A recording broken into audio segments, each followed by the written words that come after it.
The Burren reveals itself as a vast treasure house of culture, history and antiquity.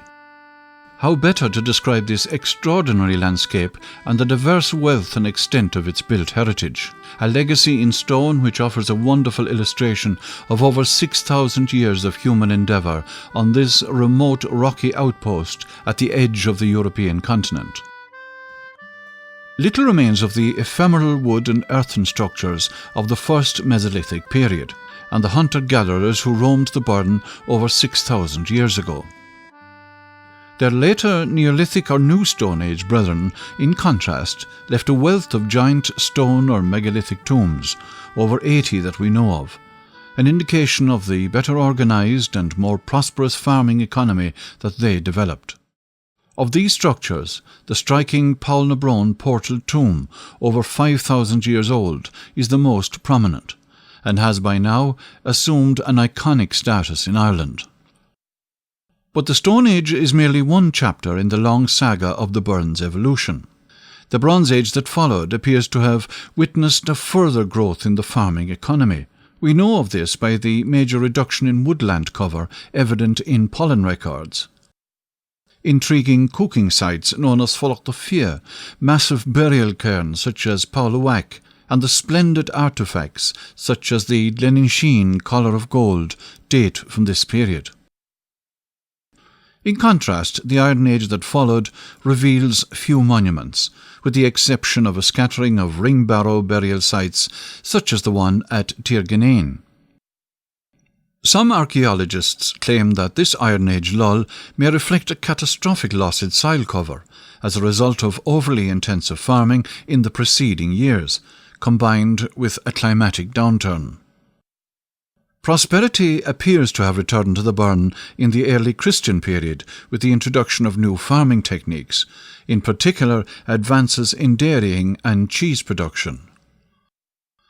The milk cow became the unit of status and wealth and was protected from wolves and thieves by the construction of massive circular stone and earthen forts, and later by walled bawns built around medieval castles. This religious upheaval spawned a period of great ecclesiastical construction, with significant sites such as the churches of Uchtmama, the Cistercian Abbey of Corchamroe, and the Cathedral and High Crosses of Kilfenora, and the Round Tower of Kilmacdua, all being built during this period. Following this, in the medieval period, the tower house or castle gained prominence as the homes of the ruling classes, such as the O'Loughlin's and the O'Briens.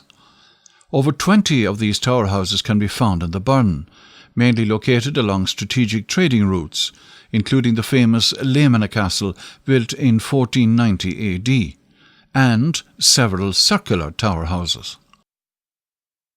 According to early records, this was a time marked by numerous attacks by raiding parties intent on plundering the Burren's agricultural wealth. The ebb and flow of the human relationship with the Burren reached a new and calamitous low during the famine period in the mid-19th century, when thousands died. Famine roads, turf tiles, and children's graveyards or killeens are sad reminders of these bleak times when the landscape was stripped bare of its people and its cover. Things would eventually improve with the redistribution of lands and a resurgence in agriculture, aided by international trade and state supports, but the memory of this tragic period lingers to this day. The story of the Burren and its people is a fascinating one, beautifully illustrated by the many layers of different monuments which are found throughout the region. The richness of the Burren's built heritage can also be attributed to the fact that farmers were always attracted to the light, dry grazing lands of the Burren, and they also had at their disposal ample building material in the region's rich supplies of durable limestone. The welcome survival of the built heritage is also as a consequence of the benign use of the fields for grazing rather than for tillage, a more intensive land use which has obliterated much of our heritage elsewhere. The landscape of the Burren is now well known as an area that provides us with an intense focus on many aspects of our cultural heritage. Yet recent research indicates that less than half of the Burren's important sites have been mapped, suggesting that perhaps we have greatly underestimated the significance of this resource. As with the Burren's ecology, having such a richly diverse and intact heritage at such a large scale makes the Burren something truly special.